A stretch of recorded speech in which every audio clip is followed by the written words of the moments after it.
الله العظيم صلى الله العظيم صلى الله العظيم رب اشرح لي صدري ويسر لي أمري واحلل عقدة من لساني يفقهوا قولي اللهم صل وسلم على سيدنا ومولانا محمد صلاة تخرجنا من ظلمات الوهم وتكرمنا بنور الفهم وتوضح لنا ما أشكل حتى يفهم أنك أنت تعلم ولا نعلم وإنك أنت علام الغيوب.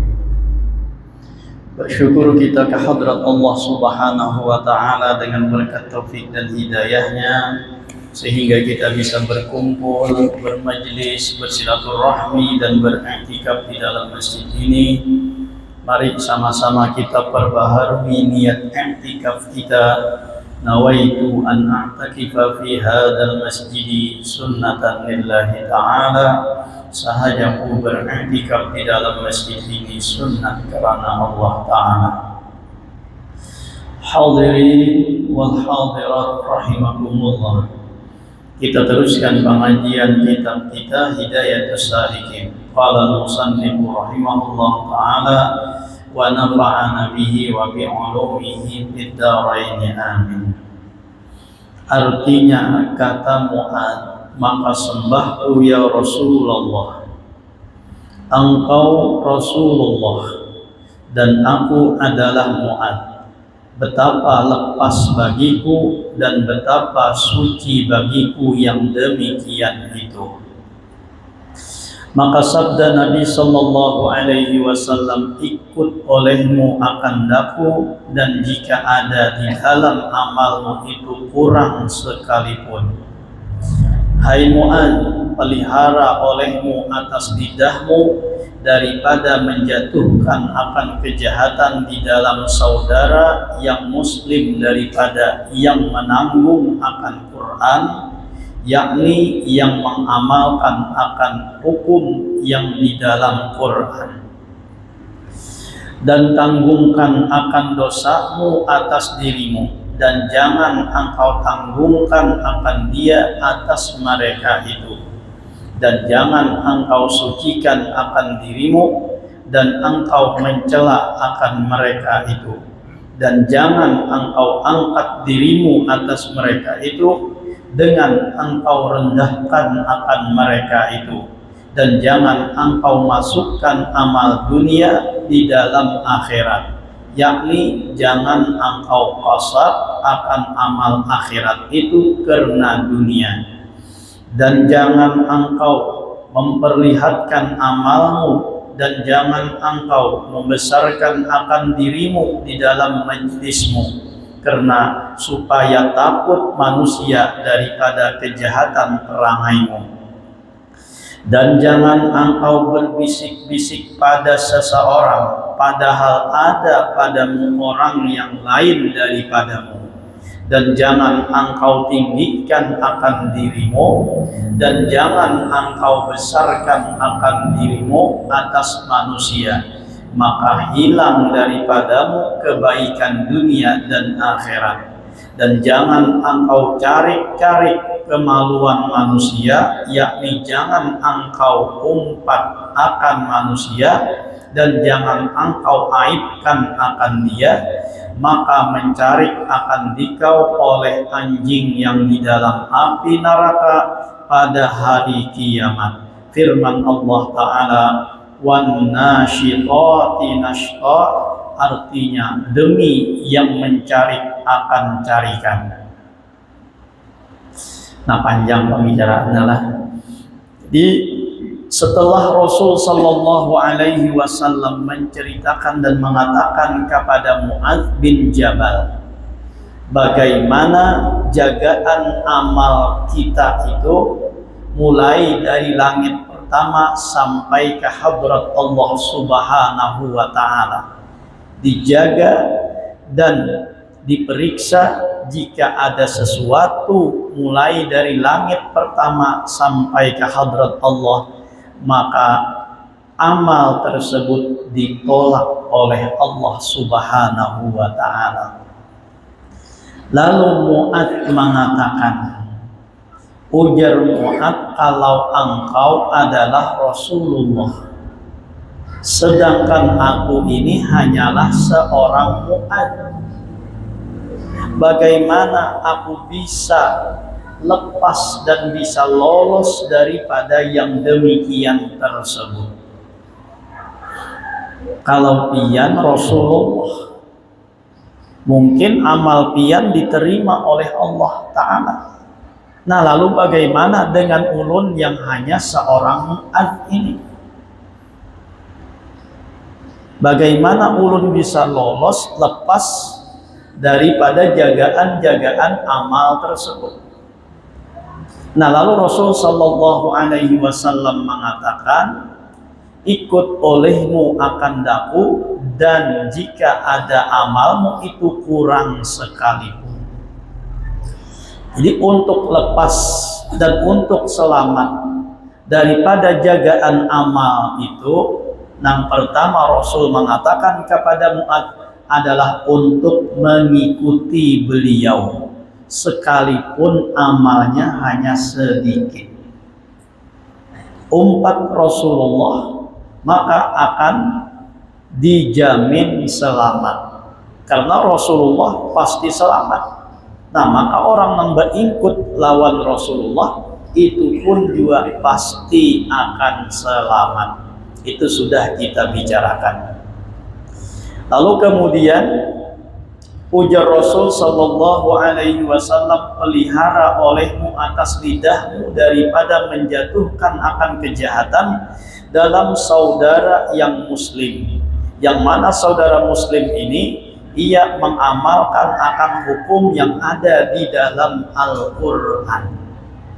Jangan kita meremehkan, menjatuhkan, menghinakan orang yang beriman, apalagi sampai mensyirikakan, apalagi sampai mengkafirkan. Nah, maka jangan sampai kita menganggap orang lain hina, menganggap menghina, menjatuhkan orang lain, padahal orang lain ini adalah orang yang mengamalkan Al-Quran. Itu juga sudah kita bicarakan. Seterusnya,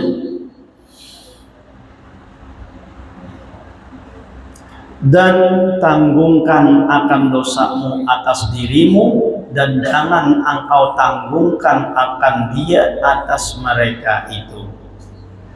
Artinya, jangan kita menyalahkan orang lain, salahkan diri kita seorang terlebih dahulu. Nah, itu ujar Rasulullah, jangan engkau tanggungkan akan dosamu atas dirimu, jangan engkau tanggungkan akan dosamu atas dirimu, dan jangan engkau tanggungkan akan dia atas mereka itu. Kesalahan yang kita buat, kesalahan dosa yang kita lakukan, nah itu kita akui, jangan menyalahkan orang lain.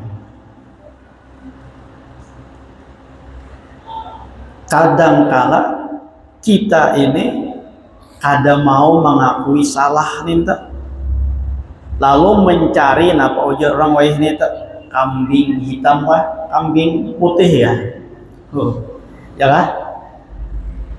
Salah orangnya tapi kada hendak disalahkan, lalu mencari kambing hitamnya. Nah, itu jangan sampai ujar Rasulullah.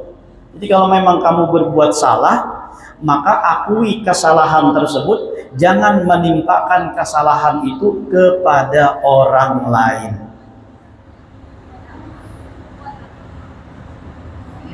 Misalnya anak ini nakal, ini misal dalam rumah tangga aja tuh, ya kan? Anak nakal, bilang kada kawa dipadahi, macal luar biasa.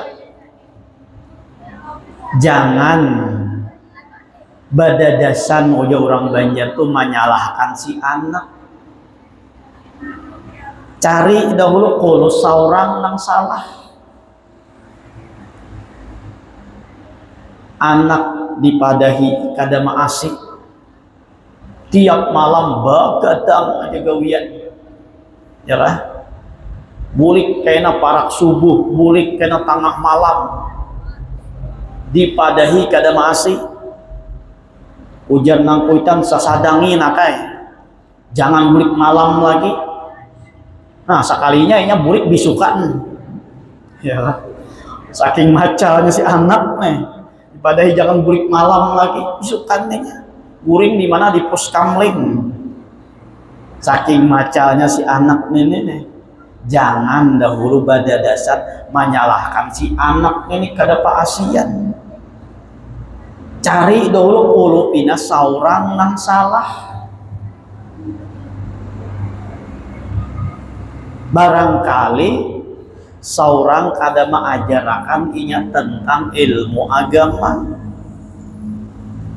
Sudah juga menyekolahkan inya tuh ke agama. Barangkali itu kita nang memberi makaninya itu dengan duit nang kada halal pula, lalu inya jadi macal. Nah tuh boleh jadi nang kayak itu. Jadi cari dahulu kesalahan seorang, jangan mencari kesalahan orang lain.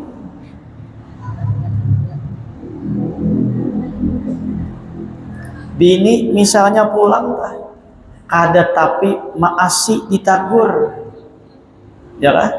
Kada tapi paasian tuh bini ini di rumah ditagur tuh kada mau empati. Nah jangan menyalahkan bini terlebih dahulu. Kalau seorang nang salah, kenapa jadi biniku ini melawan? Kenapa jadi biniku ini wani lawan aku? Nah boleh jadi juga pulang tadi tuh nang seorang beri makan itu nang halal karena kada ka pulang. Kayak itu juga pulang tuh bini lawan laki, kenapa lakiku nenek pina kada tapi bangorehingi lagi, kada tapi tersenyum lagi, kenapa salah lawan aku nenek? Nah salahku nang apa dahulu, cari salah seorang, jangan menyalahkan menimpakan kesalahan tuh lawan orang lain. Namunnya sama-sama menimpakan kesalahan tuh lawan orang lain, nah ya tetap kalahi jadinya. Nang bini menyalahkan nang laki menyalahkan nang bini, ayo maulah kada bakalahi ini. Bila bakalahi baru jauh karena nah bisa terjadi perpisahan dalam rumah tangga itu, hancur rumah tangga. Kenapa? Karena saling melempar kesalahan lawan orang lain. Itu dalam rumah tangga, begitu juga dalam masyarakat tuh kita. Masing-masing introspeksi diri terlebih dahulu. Jangan mencari kesalahan dan mencari tadi kambing hitamnya. Jadi jangan menyalahkan orang lain, hendaknya salahkan diri kita seorang dahulu. Bahkan masing-masing dalam rumah tangga nang kayak ini nyaman banget, ya kan? Nang bini kada wani menyalahkan nang laki kada wani menyalahkan nang bini, bah nyaman nenek. Aku nang salah abahnya aing, ujar nang abahnya kada banyak aku nang salah, wan nyaman gue nih. Mun kayak itu sama-sama salah, kita bermaafan naik. Mun sudah bermaafan, nah, malamnya napa ada lagi? Ya kan? Sama-sama mengakui kesalahan. Amun saikung ikam nang salah, nang saikung kada ikam nang salah, bererangutan sampai malam. Nah, saikung di kamar tamu guring, saikung di kamar padu. Ya kan? Kada jadi benarnya kada jadi rami dalam rumah tangga itu karena apa? Karena saling menyalahkan. Bila sudah saling menyalahkan, nah maka bisa terjadi perpisahan tadi itu, bercerai. Nah maka bila bercerai itu adalah sesuatu yang dibenci oleh Allah Subhanahu wa Ta'ala, dan iblis paling senangnya. Kenapa? Karena bila orang menikah dalam ikatan pernikahan, selama dalam ikatan pernikahan itu pahalanya selalu mengalir. Inya dalam keadaan ibadah.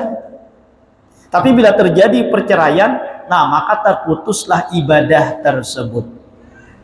Sehingga iblis itu paling paling hendaknya untuk menceraikan dua orang yang terikat dalam pernikahan. Bahkan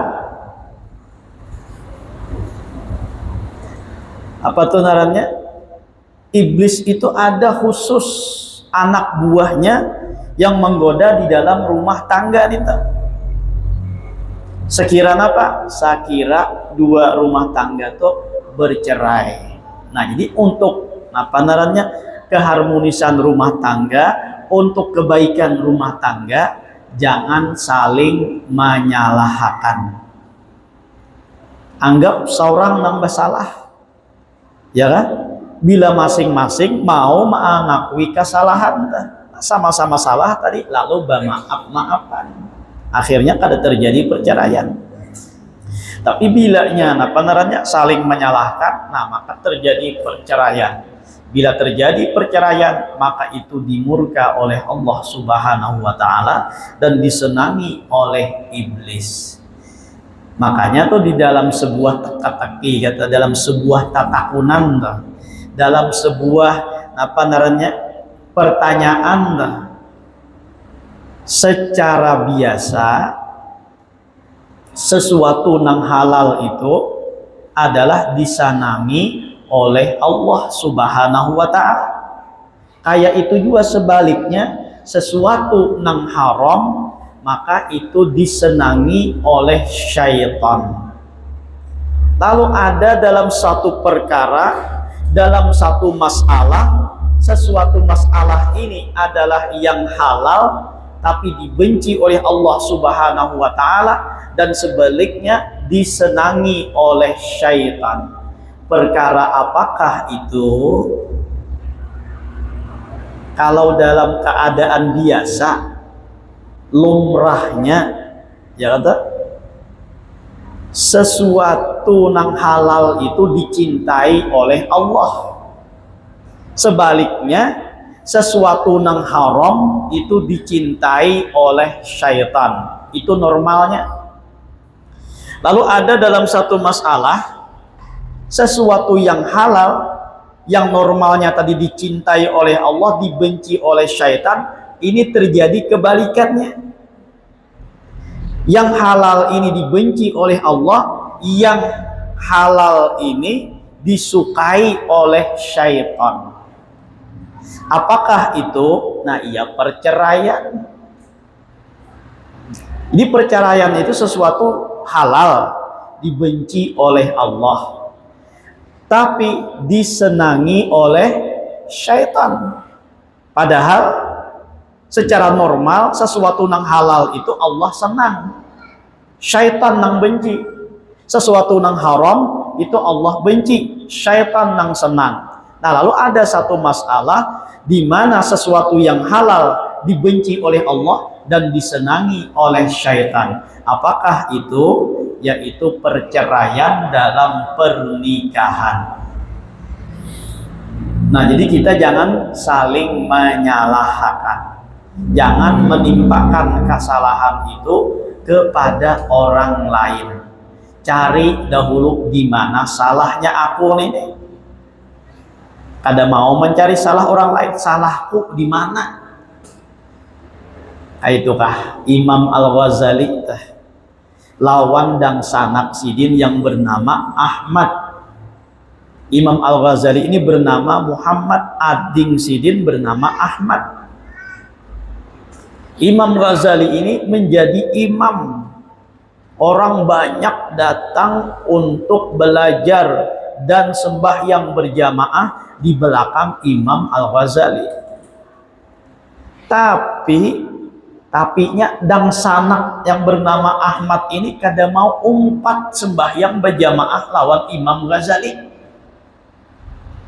Lalu Imam Ghazali kada langsung menyalahkan dang sanak, tapi beliau mencari salah. Kenapa jadi dang sanakku nih kada mau umpat berjamaah lawan aku? Napa salahku?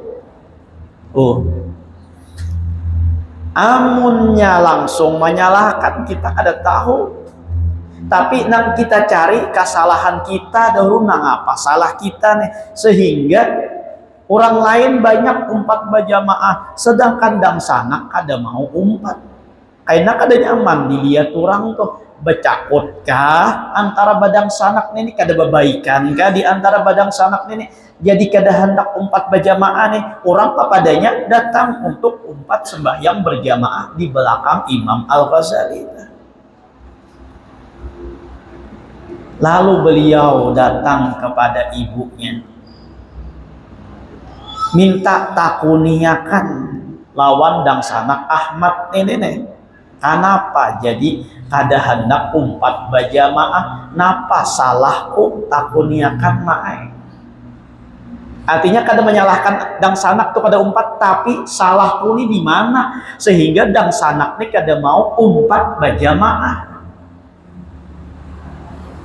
Pun kita ta ya kah bisa langsung bermamai ta, panggil mamai, napa jadi ikam kada umpat, kurang umpatan berjamaah ikam kada lah. Nah tuh bisa bermamai nang kayak itu, menyalahkan nang kada umpat tadi tuh. Tapi Imam Ghazali kata mencari kesalahan seorang nih di mana sehingga dang sanak nih kada mau umpat berjamaah. Datanglah Imam Ahmad menghadap ibunya ketika dipanggil oleh ibunya. Datang ditakuni, Ahmad, kenapa ujar Muhammad ikam tuh kada mau umpat sembahyang berjamaah lawan Muhammad, apa garang salah Muhammad sehingga ikam kada mau umpat berjamaah. Minta takuniakan tadi tuh lawan kuitan. Amun langsung konfrontasi ke jurang langsung berhadapan, kalau pina bacakut bakal lahian kan tuh, lebih baik kuitan nang manangahiakan. Tumun badang sanak maka itu juga hendaknya tuh jangan langsung bapandir berhadapan berdua badang sanak nenta, ya kan? Bisa bakal lahian karena dua badang sanak nenta. Kenapa? Karena sama-sama orangnya sapantaran tadi tuh. Nah lalu hendak merasa menang, nah bisa jadi bakalahi jadinya. Hendaknya tuh mun ada nang tatuha dahulu nang manangahiakan tuh. Kuitan manangahiakan manapuni lawan dang sanak nang Imam Ghazali tadi yang bernama Imam Ahmad, kenapa jadi kada umpat berjamaah? Ujar ujar Muhammad nih. Apa salah Muhammad sehingga ikam kada umpat berjamaah? Lalu ujar Imam Ahmad, ulun sebelumnya pernah juga umpat sembahyang berjamaah lawan Muhammad. Tapi sewaktu itu ketika Muhammad menjadi imam, ulun melihat Muhammad ini ada lagi berbentuk manusia tapi berbentuk darah. Nah disitulah ulun mulai itu bermufarakah, ada umpat lagi lawan Muhammad, dan dari situ ulun mulai itu kada umpat berjamaah lagi dengan Muhammad tersebut. Jadi ujar Imam Ahmad, karena ulun melihat waktu sembahyang itu Muhammad atau Imam Ghazali tadi bukan lagi berbentuk manusia tapi berbentuk darah. Setelah menjelaskan demikian, nah lalu ibunya Imam Ghazali ini pun memanggil Imam Ghazali, memadahakan alasan bahwa Ahmad ini kada umpat lagi berjamaah, ya karena ia melihat ikam jadi imam itu dalam keadaan bentuk darah sehingga kada umpat lagi berjamaah karena ada sah maumpati imam nang bentuknya darah, ya kan? Ujar orang Halabiyu, ya kata apa tak? Sembahyang kada sah bila maikut imam upiyah buruk. Nah itu kah? Ujar orang Halabiya tah. Sembahyang tuh kada sah bila ikut imam kupiah buruk. Jangan kupiah buruk kupiah hanyar kan kada sah. Kenapa? Karena nang jadi imam kupiah. Ya kan? Itu orang Halabiya tah. Jadi ujar orang Halabiya bila ikut imam kupiah buruk kada sah. Jangan buruk hanyar pun tuh kada sah juga karena nang diikut tuh napa kupiahnya. Amun imamnya bak kupiah buruk nah kada apa-apa. Imamnya bak kupiah buruk, amun imamnya kupiah buruk, nah sedikit aja salahnya minta, ya kan? Mungkin kita mendengar toh kalau asa apa toh menyalahkannya lagi, padahal bujur orang Halabiya dah, ya kan? Kayak itu juga bila imam sembahyang berselawar toh, kada sah diumpati. Lalu macul selawar tuh kada, amun imam berselawar nah sembahyang kayak apa? Memuruk selawar tuh sembahyang. Salah diumpati membegarak-garak tarus tengah itu nah kada sah jadinya lalu seikong hahanyaran datang ini mandangan sakilas saja lalu lagi bila imam ya sembahyangnya kada apa muruk selawar makai selawar kada sah aja jadi harus kada berselawar sembahyang nah itu salah ngarannya. Jadi melihat kakak ataupun dang sanak ini dalam keadaan bentuk darah. Lalu Imam Ghazali mendengar apa yang disampaikan oleh ibunya, merenung, mengingat kenapa sampai aku ini berbentuk darah dilihat oleh dang sanak.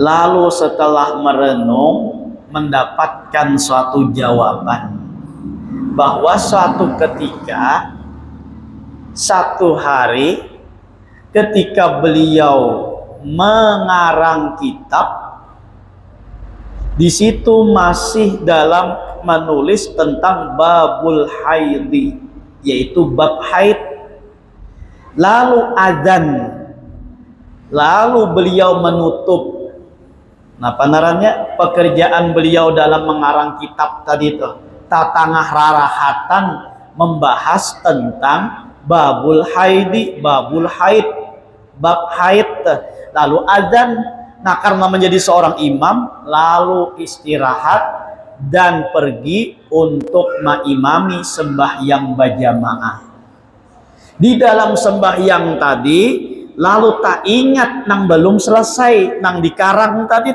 keingatan pulang babul haidi tadi sehingga saat itu dilihat oleh Imam Ahmad bukan lagi bentuk manusia tapi berbentuk darah.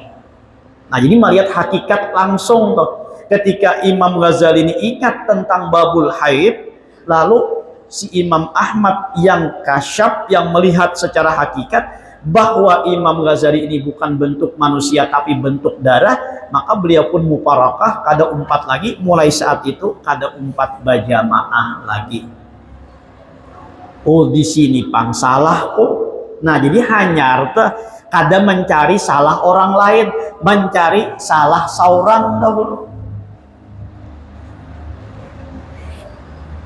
Dalam sembahyang ingat babul haidi lalu dilihat oleh Imam Ahmad dengan bentuk darah. Ayo mun kita tuh sembahyang ada nang kasyaf nang kayak ini kayak apa kepotongan kita. Kita sembahyang lain lalu diantara seberataan ini misalnya ada seekor nang kasyaf ya kah melihat tuh kita sembahyang nenta kayak apakah bentuk kita sembahyang nenta bisa bentuk pahumaan kah ya kah bisa bentuk tuku kah bisa bentuk gawian kah bisa bentuk nang lainnya kah karena apa karena nang diingat selain daripada Allah sehingga dilihatkan dan dinamakan seperti itu bentuknya. Ayo untung kita ini ditutupi aib oleh Allah Subhanahu wa taala jika dilihatkan tuh banyak bana aib kita ini nah sehingga kita kadawani menyalahkan orang lain setelah tahu bahwa seorang salah nah mengakui kehebatan dang sanak ini artinya apa dang sanak ini sampai makrifat sudah kepada hakikatnya bisa melihat hakikat Seorang tah. Lalu Imam Al-Ghazali pun mendatangi Imam Ahmad dan meminta kepada Imam Ahmad untuk menunjukkan di mana belajar ilmu seperti demikian. Batakun lawan ading nih, di mana dapat ilmu nang kayak itu? Di mana belajar? Guru siapa nang melajari? Lalu dipadahkan oleh Imam Ahmad bahwa di pasar itu ada seseorang yang tukang sol sepatu, dialah guruku yang mengajarkan tentang ilmu hakikat tersebut. Di pasar aja orangnya, tapi orangnya ahli hakikat. Nah, lalu Imam Al-Ghazali pun menginginkan untuk belajar kepada orang yang ditunjukkan oleh Imam Ahmad. Akhirnya beliau datang ke pasar dan meminta kepada tukang sol sepatu tadi untuk menjadi guru beliau. Jadi jar tukang sepatu nih, tukang sol sepatu nih kada salah lah. Pian kan imam, seharusnya ulun nang belajar lawan pian, bukan pian nang belajar lawan ulun. Tapi Imam Ghazali mengatakan tidak, ulun tetap anak belajar lawan pian tentang ilmu hakikat tersebut. Ujar napa narannya? Ujar guru atau tukang sol sepatu ini, apabila engkau mampu untuk menjalankan syaratnya, maka aku mau mengajarkan kepadamu tentang ilmu hakikat. Ujar Imam Ghazali, apa syaratnya? Ujar tukang sol sepatu ini, seluruh sampah yang ada di pasar ini, ikam, sapu, dan barasihi samunyaan sampai barasih. Jangan ada lagi tak tinggal sampah-sampahnya. Walaupun sabuting cucuk pintol sekalipun, misalnya tuh, harus ikam barasihi seberataannya. Karena tekad sudah bulat, ya kan? Nah, maka Imam Al-Ghazali ini pun hendak menyingsing lengan baju, melepas imamah ataupun bulang, lalu ujar gurunya, jangan dilepas, pokoknya pakai baju jangan disingsing, sapui, barasihi sampah-sampah yang ada di pasar ini. Lalu Imam Ghazali pun mau melakukan tersebut. Ketika hendak menyapui pasar tadi, maka dikatakan oleh gurunya, cukup bagi ikam, engkau sudah mencapai hakikat yang sebenarnya, karena engkau mau merendahkan dirimu dan tidak menganggap dirimu itu punya nilai yang lebih di hadapan manusia, sehingga engkau mau menyapui pasar nenek. Ujiannya aja. Jadi ujiannya munnya hakon menyapui, hakon tuh. Bila kada hakon menyapui, nah berarti ini ada sesuatu dalam hati itu merasa, masa aku guru, masa aku imam, masa aku bebulang nang kayak ini, masa aku begamis nang kayak ini, membersih pasar lah. Nah, munnya itu masih ada, kada hakon tuh belajar. Tapi mun itu dihilangkan semunyaannya, nah berarti hakon tuh mau tuh menyapui. Sehingga dengan hal tersebut Imam Al-Ghazali pun mendapat ilmu hakikat. Nah, mana kisahnya tadi tuh? Artinya apa tuh? Jangan menyalahkan orang lain. Jadi cari dahulu kesalahan seorang, ulupina seorang nang bersalah. Jangan melemparkan kesalahan kepada orang lain. Atau jadi kita wayah ini, jangan mencari kambing hitamnya. Nah, itu aja gantena belum kita sambung bahasa yang mudah-mudahan dengan berkat kita berkumpul diampunkan segala dosa kita, dosa kedua orang tua kita, dosa guru-guru kita, dan dosa kaum muslimin wal muslimah. Mudah-mudahan ini panjang umur, disihatkan badan, dilapangkan dari segala urusan, dikabulkan dari segala hajat dan permohonan. Semoga kita dimatikan dalam keadaan iman wal Islam, masuk surga bersama Rasulullah sallallahu alaihi wasallam. Amin ya rabbal alamin. Minta halal, minta maaf, minta ridha dunia akhirat.